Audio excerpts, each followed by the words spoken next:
Check us out to hear the latest on life in the volunteer state. Yvonnca and her guests discuss everything from life, love, and business with a Tennessee flair. It's a Tennessee thing. Always relatable, always relevant, and always a good time. This is Talking Tennessee, and now your host, Yvonnca. This episode is brought to you by the Landes team, your go-to real estate family in East Tennessee. If you are looking to buy or sell, we are the ones you should call. Give us a call at 865-660-1186 or check out our website at YvoncaSellsRealEstate.com. That's Yvonnca, YVONNCA, sellsrealestate.com.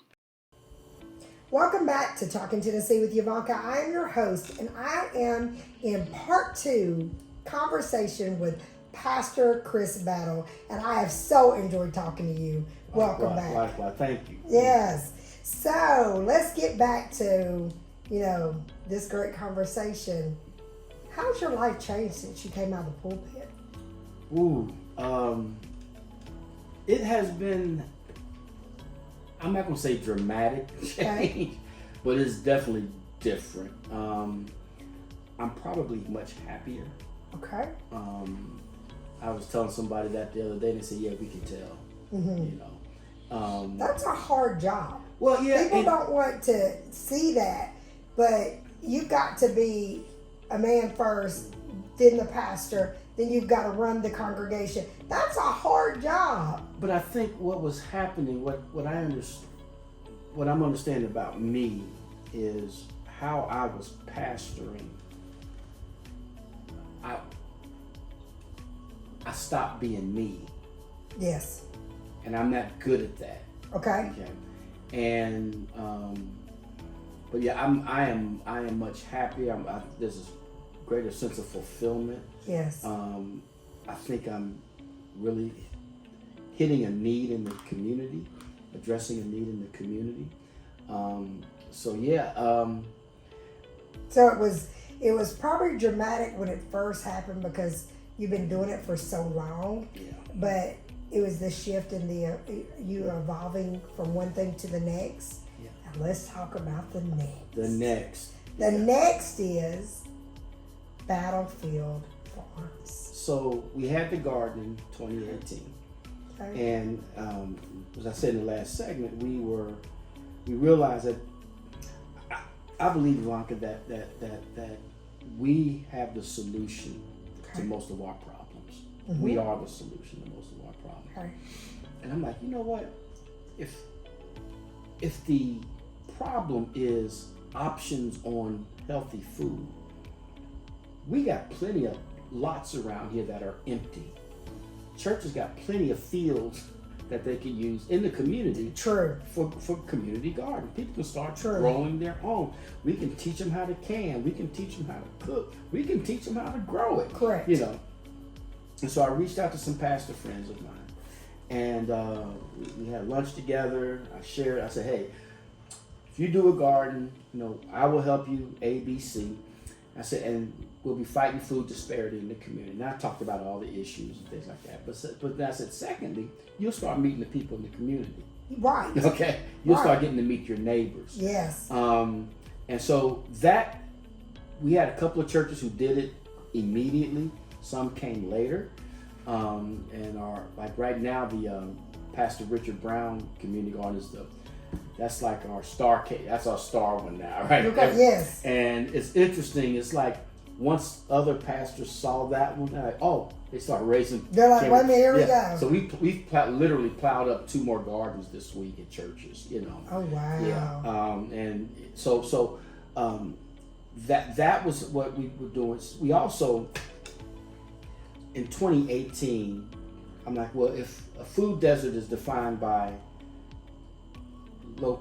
how close you are to a grocery store or farmer's market, why don't we get a farmer's market started? Yeah. That's one of those duh. Yeah. So I reached out to Nourish Knoxville. Nourish Knoxville runs all the farmers markets in the city. Okay. And I said, what do we have to do to get a market in the hood? They said, well, there's some other groups who are talking about that. I'm like, well, who are they? He said, well, Stan Johnson with seed. Oh, I know Stan. You know. He said, I know Stan. I know Stan. Vivian Williams with Women in Agri. You mean Reverend Vivian Williams? Yes. I know her. He said, I know her too. Tanisha Baker with 5 Points Up. She's a member of our congregation. Yes. So we got together and we started the East Side Sunday Market. Okay. And so we call it the East Side Sunday Market because it's on the East Side and it's on Sunday. Right. You're supposed to laugh at that. And we run from June through September from 1 to 4. So we got the market going. But for me, I'm like, that's still not enough. We got churches going, right? Okay. We're trying to get churches going. We've also helped co-found a group called Rooted East. And Rooted East works more on individual gardens, individual home gardens. Battlefield works more on community gardens, right? Okay. So we had a little garden at the church, and we had the market, right? We had the market that was meeting in the church yard. And one of the gardens there, or one of the farms there, was Abbey Field. Abbey Field was a 2-acre urban farm that was by the old Standard Knitting Mill right there on like Hall of Fame. Yes. In Park Ridge. And they were serving in our farmers market. And the young lady that was running it left, and they needed somebody to run it. Okay. And for some reason, I raised my hand. He said, he raised his hand. For some reason, I raised my hand. And so I went from a 16... You know you needed to raise your hand. But I went from a 16 by 12 plot to 2 acres. Oh. Yes.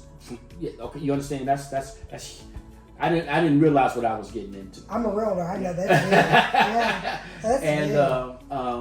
and we rebranded. It was called Abbey Field. We rebranded it Battlefield. I love the name. A play on my name. Yes. You know, it's funny because people think that's my last name. Hey, Mr. Battlefield. Yeah. You know. And you're like, no. But it's a play on my name, but also because we're in this war against food disparity. I got a question. Sure. I got a question about that. And this was a question from a viewer that wanted me to ask you this. When you go to East Knoxville Kroger's, okay, you go in their produce. Mm-hmm. It looks, if you go to, West Knoxville Kroger's. There's the East Knoxville Kroger's. Well, you ain't got to go that far. Okay. You can go to East Knoxville to Fellini. You know the one. You know where I'm going, right? right? I know exactly where you're going. I'm trying to understand why the produce in East Knoxville Kroger's is so small compared to other Kroger's in other areas. You have to ask, like I said, this is a viewer question. They said, please ask him this. I think it's a few reasons. I wanted to hear you. Number one, it's just like why are gas prices higher in East Knoxville than they are in West Knoxville? Okay. You know, it's because when people have limited choices, you can always raise prices. Okay. Because if I don't have if I can only buy from this gas station, okay, right, they can do whatever they want to do. Yes. You know, and so prices get higher. I don't know. I haven't seen food being smaller. I haven't noticed that unless they're talking about the section. The section. The section is smaller. Yeah. They're talking about the section because they know we're not eating it. Okay. You know, I mean, when you're in a food desert, the problem is we're also in a food swamp. Okay. Now, food swamp is when there are 4 unhealthy options to every healthy option. So when I go to my Kroger, all right, Okay. I pass maybe 9, 10 unhealthy options. You're right. I'm talking about fast food, dollar stores, corner stores. Okay, and so the chains are going to build their. They're going to cater to who they think is going to come. Okay. And so if people, that makes sense. If they say, well, they're going to eat ramen noodles, they're not going to eat cucumbers. So why have a big cucumber section? That makes sense. You see, so that makes sense. So I think that's what's happening there. Now, let East Knoxville start demanding more fresh vegetables. Okay. See what happens. But do you see why they're asking that? Because it's like you see this big old variety at a Kroger's, even if you said Broadway, okay, versus East Knoxville. And I'm like, so if we're talking about growing fresh produce and all that and what you do in the community, I'm like, so why is that? You know, but that makes sense. They're more catering to what they think someone's going to eat and what's going to sell more than versus giving variety. And think, fresh produce is expensive. Yes. It's more expensive, you know. If I can get 3 cans of green beans for $1,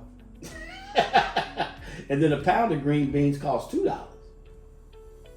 So is this the effect of the food desert? Is it our local or is it other? There are 15 identified food deserts in Knoxville. Okay. That affect about 50,000 of our neighbors. It's a nationwide issue. That's my question. It's a nationwide issue. This is not something that's local. I mean, this is nationwide. What we're trying to do in East Knoxville, and particularly I focus on the 37915 zip code or south of Magnolia. Okay. That's the area we work in. There's no grocery store in the 15 zip code. None whatsoever. Okay. True. And because, you know, it's not going to cater to poverty. Correct. It doesn't cater to poverty. So we have all. So what we're trying to do is to set up a system of gardens. What's the word? Farmers market. Farmers market, yes. Right. And we are working on doing a grocery store. So when it comes to local government, what are they doing, or what can you share that they do? I haven't to asked help? the government for anything. What did you not hear what I said? I'm just asking the I question. said we are the solution to our own problems. You see, so just look at it like this. Okay. So if everybody, and I may be too, I don't know, too theoretical or whatever, but if everybody grew one crop, Okay. you know, you grew good tomatoes, you know, Joe grows good okra, Sam grows good potatoes, somebody else grows good. Everybody grows one crop. Okay. We could practically eat for free.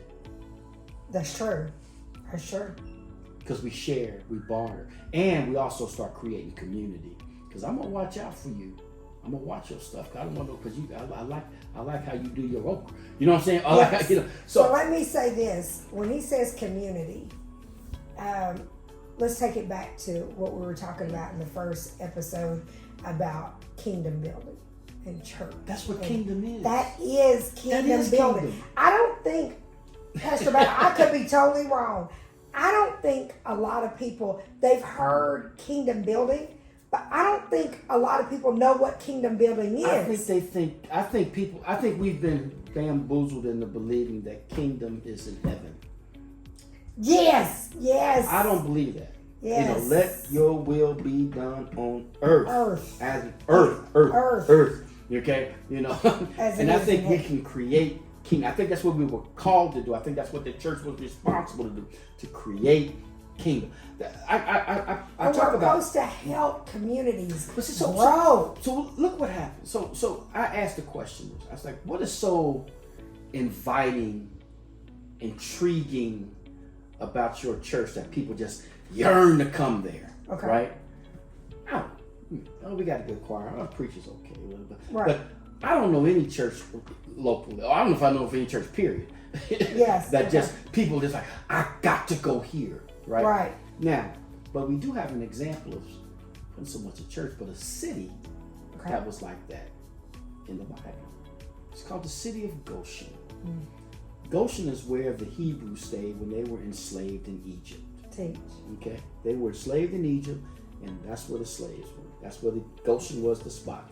Because the Bible talks about that the Egyptians, that the shepherds were detestable to the Egyptians. They couldn't stand them.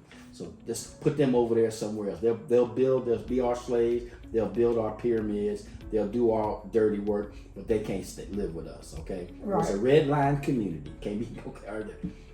all of a sudden the signs or the plagues come, right? Right. And the Bible says something very interesting, particularly at the fourth plague. I think it was the plague of flies. Okay. It says, but God made a distinction between Goshen and Egypt. Okay. So while there were flies in Egypt, there were no flies in Goshen. When hail was hitting Egypt, wasn't no hail in Goshen. When darkness covered the earth for 3 days, there was light in Goshen. Yes. What do you think those Egyptians were doing? Whoa, whoa, whoa, whoa, whoa, whoa, whoa. Our cattle are dying, our flocks are dying. We got all these flies and frogs. I'm going to Goshen. Yes. But Daddy, you told us not to talk with them. You told us they are nasty people, that they're beneath us. Right now it don't matter because their God is doing something there. And we're going to go there. Do something, and the doing Bible something different. Doing something different. And that's attractive, that's intriguing. And the Bible says that when they left Egypt, it was a mixed congregation. There were Hebrews and Egyptians who left together. Slave owners and slaves are now leaving together as liberated people. And I'm like, well, why can't we be like Goshen? Yes. Why can't we have a food system that provides for everybody? Why can't we have an educational system that provides for everybody? Why can't we have a housing system where nobody is homeless? Why can't we have that? We can, but we got to have the will to do it. And we have to humble ourselves, and no matter what we have to help our brother, our sister, and build them up and not compare ourselves to each other. And I think that's the biggest thing is stop the comparing. Get into, I want a unified spirit. I want unity, not dividing spirit. Because I think that's the biggest thing is, what can we do for Battlefield Farms? Well, we can support them. We can come out and volunteer. We can come out and come to Pastor Battle and say, hey, what can I do in laboring? What can I do to help build up Battlefield Farms? Because all you're doing is kingdom building and you're feeding your community. And what's been crazy for me has been the support that we have received. It's been coming from everywhere. Yes. And because what I'm learning is I'm like, one of the concerns, it took us a year to leave the church. Okay. Because we decided we were going to leave, but we couldn't find a house big enough. I guess I should have called you. You should have called me. We couldn't find a house big enough because I think we had 8 kids in the house at that point on the east side of town. Remember, 19 that we could afford, right? That we could afford. Because now that I'm leaving church, I ain't got no money. Yes, correct. I ain't got no money. Can't tell you. And he had to truly step out on faith. So housing was our big thing. So what happened was the wife had a nonprofit for single moms, and there was only one mom in the house at that point. So we decided to let her and the girls go over. I think there was 6 girls, something like that at the time. So they all went over to the house. One of the members had a little 2-bedroom house. She said, Pastor, you can just stay in my house. Okay. So we was living rent for me and the boys. So me and the boys at one house, the wife and the girls at another house, which was actually kind of cool. Yes. But anyway, it was kind of cool. And it was quiet in there. So I had a meeting with the guy on a Saturday, and the next day was going to be my last Sunday at the church, right? And I had told him, I said, hey, this is what our situation is. That we were talking about something. That was the small talk, Right. And I'm like, yeah, so tomorrow we're going to be leaving, but we're living in separate houses, da da da da da da. So we had our conversation. We talked about what we came to talk about. Right. We said our goodbyes. Sunday morning, I got up there, said my goodbyes, preached my sermon, left. Monday morning, I'm at the farm. And that gentleman that I spoke with on Saturday texted me. Hey, Chris, you at the farm? I'm like, yeah. can I come talk with you? Sure. So we came, we sat down, it was hot. I needed a break. He said, man, me and my wife have been praying for y'all. Thank you. And we got this big old house, and it's just the two of us. If we moved out, would you and your family consider moving in? So I'm weeping now. Oh, I was about to say, Okay. I know you was in tears. And I'm like, man, yeah, no money. Yeah. He I don't even know what He I... says, how much can you afford? I told him. He said, well, that was as low as we said we could go. Really? So, Guy, you know you, so bad boy. So, he said, well, come on by the house. No pressure, but we just felt the Lord leading us this way. And come on by That's the house amazing. tomorrow. You bring the family by the house tomorrow night, whatever. Look at the house. If you like it, fine. If not, if you don't think it'll work, fine. So that was Monday. Mm-hmm. I called him, hey, baby, you ain't gonna believe it. Yes, right? yes. And because so we sneaking by the house because it was in the same community as the farm. Right? You was probably like a in kid Park in the candy Ridge. store. Oh boy. Yeah. And so I'm at the farm Tuesday morning, the next Tuesday morning. One of my volunteers comes up and she goes, Chris, me and my husband been praying for y'all. And we got this big old house. And we was wondering if we moved out, would y'all consider moving in? I'm flabbergasted. I'm knocked out. I'm over I'm in speechless. shock. I'm like, now I get to choose between two houses? And I'm like, so God, you're telling me. Remember when God said that, and I'm paraphrasing, remember when he said, I'll bless you beyond your imagination. Well, this was definitely imagination. You know what I'm saying? Yeah. I tell my husband all the time because blessings are coming, they're going to go, Yvonnca, you should expect it because you do good. And I said, but David, you can't to a certain extent, you can't expect something you can't imagine. But the crazy thing for me was, and I don't know how many times I've Two heard houses. it, is that Who would think that? right? It's like what was holding us back? God said, I already got this taken care of. Faith. So You gotta have faith. here's the thing. So we end up going with the first house. Yes. Okay. Which meant they had to go buy a house, but they can. Okay. And so I'll never forget. I got a text. Wow. Chris, we found the house. They've accepted our bid. If everything goes well, we'll close May 30th. June 1st, you guys can move in. He said, but we got one problem. I'm like, what's the problem? The house we're buying is bigger than the house we live in. So instead of us moving out of that house into the bigger house and you moving from your houses to this house, why don't y'all just move into the bigger house? Pastor Battle, stop. And your rent will stay the same. Pastor Battle, stop. And so for 2 years, we lived in Park Ridge in a 5-bedroom house for $800 a month. Only God can do that. Only God. Only God And I told my Stop boy, it. I'm telling you the truth. But that's how God was working. me chills. But what was happening for me is like, God, you're telling me I'm on the right path. You're affirming me. That's what was getting me. That's what, beyond the miracle of that, it was that you are affirming that what is going on is a God thing. Because God just gave me confirmation of something in my life through what you just said. Because every good thing is not a God thing. It's not. But this was a God thing, and Yes. I can't tell you how much support that have been given to I don't worry about stuff anymore. It took me 60 years, but I just quit. I'm like, okay, I see you can handle it. I've been preaching trusting God for 40 years. I'm like, I really believe it now. Yes. Because I've seen it. I've witnessed it. Over and over again. The property that we're on now. So they sold that property that we were at, right? We were leasing that property at 2 acres. Right. And I'm not gonna tell all the story. We ain't got all that time.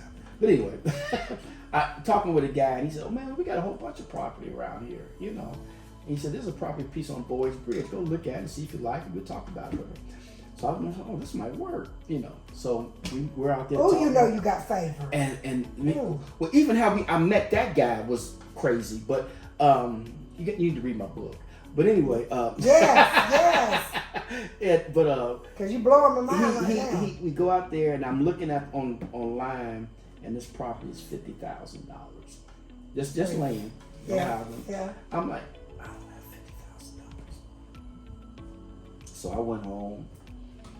I said, well, maybe let me offer him 20, and I'll lay out in sackcloth and ashes and fast and pray, Exactly. you know.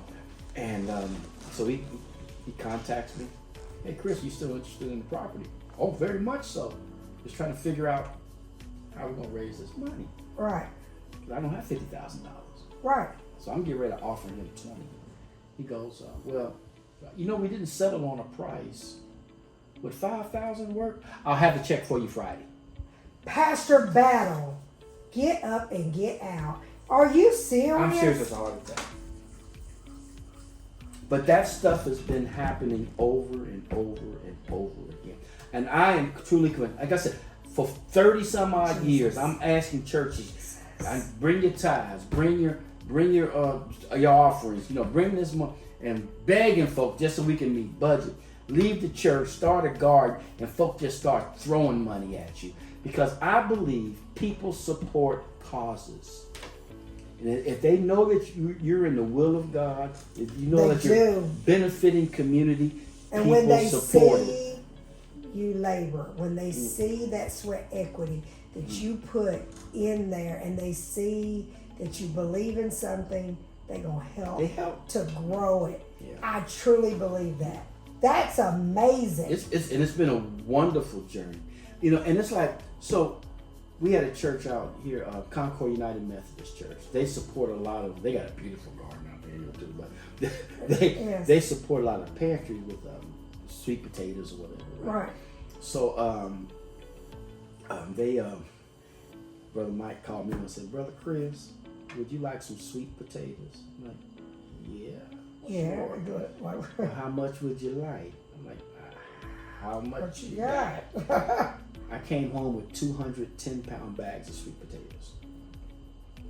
A ton of sweet potatoes. I'm putting them out on the farm stand. I get on Facebook Live. I said, y'all come get these taters, right? And I promise you within 2 hours they were gone. People were coming from everywhere. Oh my goodness. And this happened a couple of times, right? So Pastor Battle. it hit me. I said, now you know the demographic that I'm trying to reach may not have transportation, may not have Wi-Fi. How do I get this to them? So I said, well, maybe we need to get like a veggie van or something like that. Mm-hmm. So we went on this quest for a veggie van, a mini bus that we could convert, right? Right. And they were running brand new $72,000 or so. Yes. And you still had to convert it, right? Right. And I'm like, I don't have They say I ain't got no $72,000. I got on Facebook Marketplace, right? And I'm looking at stuff. And there was some on there nice, you know, between $5,000 and $10,000, which was affordable. Right, you know. right. I'm like, but you know how something just says hold off, okay?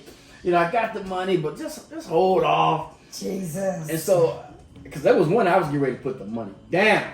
So just hold off. So I texted a friend of mine. I said, you know, that spirit says just, you know, just wait. You and I are both men of visions and dreams. I'm laying it on, right? Yes. You know, and I told him what we were going to do. And I said, the only difference between you and I is that your pockets are deep and my pockets got holes in them. Yes. And this was Steve Diggs, who runs Emerald Foundation, Yes. right? And I said, if you got a minibus that's coming off the line, would you consider us? I think 2 weeks later, I bought one for $1,500. That's Steve Diggs. That's But Steve Diggs. but the whole thing is that, you know, and we named it, you know, Fannie Lou after Fannie Lou Hamer. Okay. And we got it all painted up. We converted it. My boy Ruben fixed it up inside. Yes. And so every week now we take out a couple of tons of produce to the community, you know, because a lot of times people can't get to the grocery store. I heard a lady say this. She said, and it broke my heart because I've always had a car. Right. Since I was 16, I've had a car. My first one was a 68 Rambler with 3 on the tree. You don't know nothing about that. But anyway, No. the gear shift was on the collar, the steering column. But I've always had a car. go get my groceries. If I forgot something, just go back. You know, that's why you have a bunch of kids so they can carry the groceries in. Right. Like that. This lady said this. It takes her 3 to 4 hours to do her grocery shopping using public transportation here in Knoxville. Okay. And this is what got me. She says, but I can only purchase what my walker will allow me Oh, to carry. Jesus. And it broke my heart. And you know, Oh, Jesus. I had never Bless the Lord. I had never thought about it like that. And so I mean, I was like, it just like put me in her shoe. I'm like, well, if people can't get food, you know, how do we get it to them? And that's how the idea of the veggie van comes up. So we go out every day. You know, we didn't go out today because it's Juneteenth. Right, but he was still serving. But he still was at the parade. He was still serving the community. While everybody else was passing out candy, we was passing out potatoes. See, there you go.